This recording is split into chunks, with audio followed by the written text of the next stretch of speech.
There's only one, there's only one. It's only one, just only one, just love and happiness, beauty and Hey guys, it's Jess. Welcome back to my channel. So today I'm going to be showing you guys how I remodeled our half bathroom downstairs. So the bathroom is pretty much very basic. I think the people who lived here before us did remodel it a little bit. I can tell they had like things up on the walls because there's still like nails in the wall. And we've lived here for a year and this is what it's been looking like. We haven't fixed it. Interesting tiles, not super basic, but it's just not my style. I wanted something much more spunky. So I saw this bathroom on Instagram by MOODY Style and I really took a lot of my inspiration from her. So let's get started. I just want to say I am a complete beginner. I have never done anything like this. I didn't grow up in a family who would teach me how to do things like this and all that stuff. So if you don't know what you're doing also, shout out to Instagram, TikTok, and YouTube that can teach you how to take out a sink and how to do all these things. So that was my very first project. I was so proud of myself. But low-key, looking back on it, I probably could have kept this sink and just repainted it and added some new hardware and it would have looked perfectly fine. But you live and you learn. So this is what the back of this wall looks like. This is what the remainder of that little patch looks like. And we just patched that up and we just kept it moving. So I'm just gonna clean up the floors and we're gonna mop it a little bit and move on to the next part.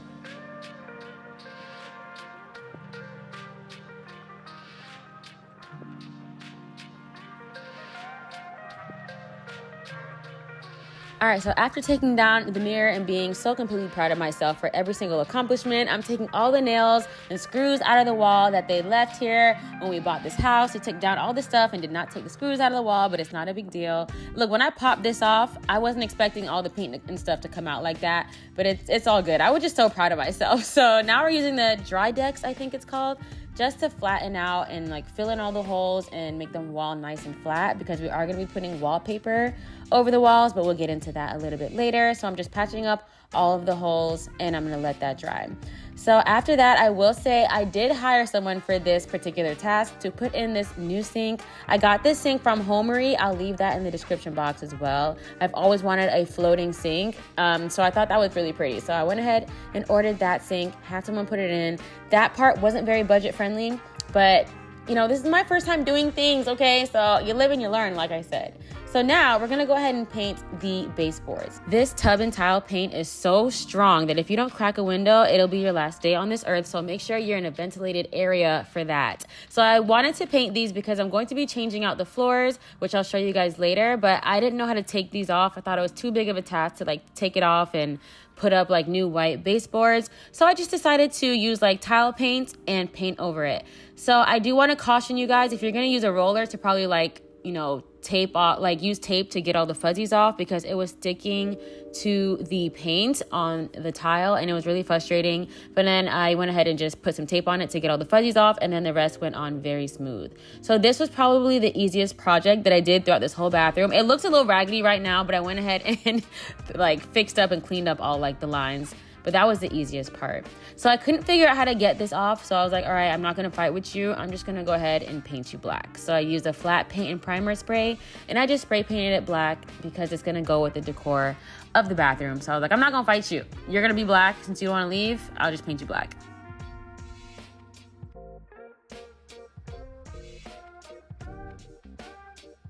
All right, so now I'm beginning to get ready for paint. So I'm just putting up the painter's tape. And I found this like edge brush at Home Depot. It's supposed to give you like really sharp lines on the edges of your paint.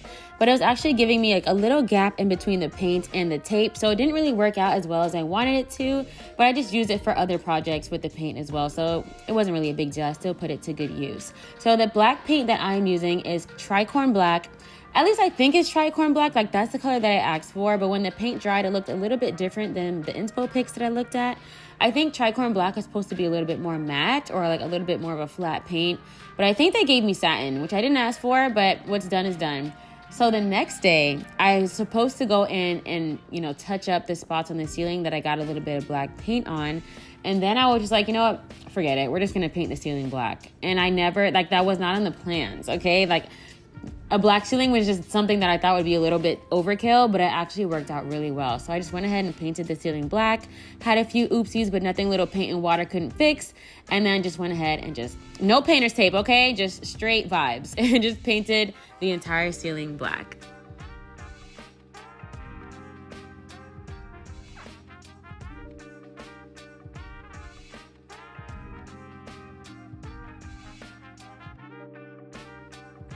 So everything seemed to be going so well. I was so happy and proud of myself. I'm like, wow, this is so easy. Everything's going great. And then I got to this light fixture here. So online, everyone's like, just take out the light bulbs and then pull it out. And I could not pull this thing out for the life of me. And this is where I start to forget to record things, because everything from here on out, it was so frustrating. I'm like over here crying in the corner. I'm like, I can't figure this out. So I ended up turning off the camera because it was like an hour of footage of me pulling on this thing and it not coming out. But just a pro tip for anyone who has the same exact light fixture, you have to use like an X-Acto knife or any type of knife or sharp edge to like cut around where the paint is around the light fixture, because that paint was like some sort of glue or something and it was holding on tight to the light fixture, and it's not going to come off unless you do that.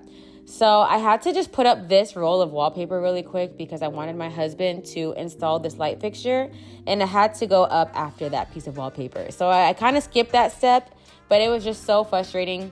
But I'm going to show you guys how I put up the wallpaper in a second. But I had my husband do his handy dandy schmandy and put up this light fixture, which I got from Amazon, and I will leave in the description box below. So now onto this wallpaper. This was another experience that I did have a very large headache with. By the way, putting up wallpaper, supposedly it is a 2-person job, even though I did it all by myself, but it was just so frustrating. Okay, so here is the glue that I'm using. And silly me, all the tutorials that I saw and like TikToks that I watched on putting up wallpaper, I was looking up the peel and stick wallpaper, which is probably so much easier.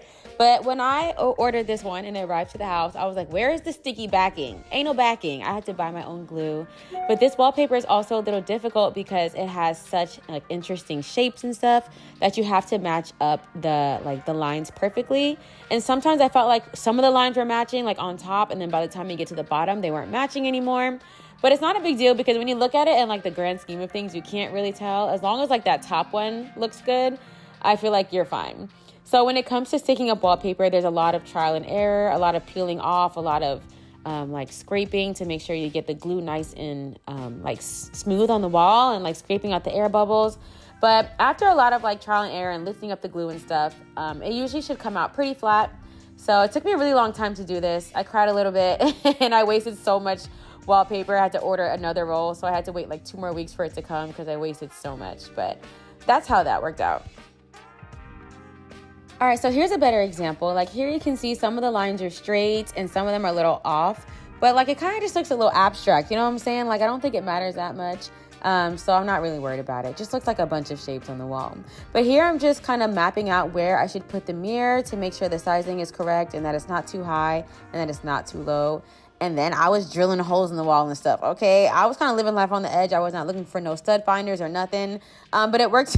I was so scared, but it worked out really well. It actually works perfectly. I got it done properly on the first try, and I was giving Bob the Builder vibes. I was really happy because this is the first time in a while that something has went right on the first try, except for when I was taking this tape off. It was taking the wallpaper off, but it didn't matter because the mirror was going over it. So it was a win for me.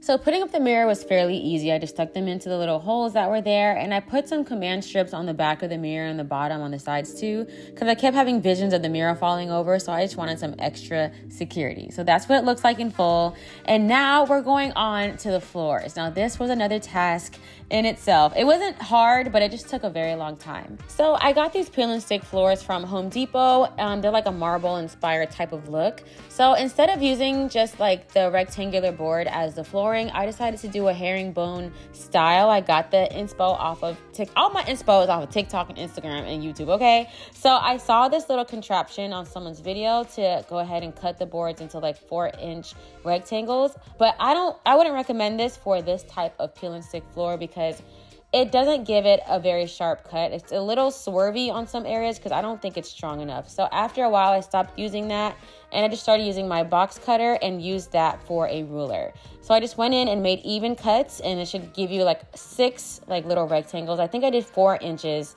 for each cut.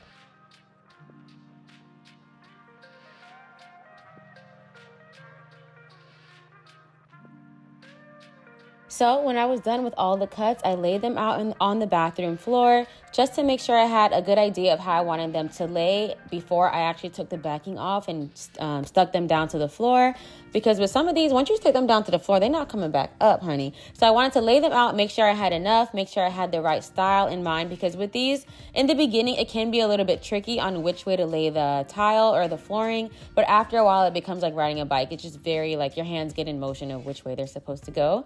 So I laid them all out to make sure I liked the style and knew what I was doing. And then I used, I think 1/8 spaces of spacers, because I am gonna grout them. So I wanted even space between each of the peel and stick flooring. And then I just used a hand roller to make sure the adhesive stuck well to the floor, because sometimes some of them need a little bit more love than others. So you want to make sure you're pressing them down nicely so that they stay nice and flat onto the floor. Now, I know a lot of people have their thoughts and ideas about peel and stick flooring, but if it doesn't work for you, then it doesn't work for you. But if it does work for you, then it does. You know, do whatever makes you happy in your home. If this doesn't work out in 6 months, we just figure out a new plan. But that's what I'm using for now. I'm making the proper cuts for each section, and I'm going to show you how I did it for the more awkward areas. So for areas such as like the toilet, I just used the backing of one of the peel and stick boards that I saved. Since it's the same exact size, I just go ahead and trace around the toilet of where it would be. And then I use that same thing and put it on one of the peel and stick boards, and then use that same trace and cut it out with one of my knives. Now, please be careful doing this, because I was doing so well, and then on one of these, that knife went a little too far back and I cut my leg open. So just be careful, but it gives it a perfect cut. It's nice and perfect shape. And then I just place it to where I traced it, and it fits perfectly. So there will be some trial and error sometimes, but eventually you'll get it right, and it's literally the perfect fit. So this is how the floor looked when I was all done, you guys. It looks kind of professional in my opinion. I love the way that it came out. It looks so good. So the grout I'm using is pre-mixed grout. It's the DeLorean gray color. Now, I'm gonna tell y'all this. Looking back, I wish I used the white, because eventually the white will get a little bit darker. But the gray gave me a little bit of a hard time when it was time to like wash the residue off, because it is very hard to get off. And it left a little bit of a gray cast all over the floor, and I'm not sure how to take it off. But the good thing about that is that you can't really tell what the color is supposed to look like. Only I know, because I know that originally they were white. But now they have like a little bit of a gray undertone to it. So here's what the floor looks like after it's fully grouted. So it's really not that much of a difference. You can only tell if you get up like super close. Like some of them look like a little grayish cloudy. But I put it against a piece that I did not use, and it's not that big of a difference unless you look really close. But I still want to find a solution that will kind of help take the gray cloudiness out of it, because when you do look close, you can tell. So lastly, I'm just putting up some shelves so I can add some cute decor, just screwing those right into the wall. And then I got all my decor, literally every single piece that you see here, I got from Amazon. I'll link those as well. And just put up some pictures that I got from Amazon as well.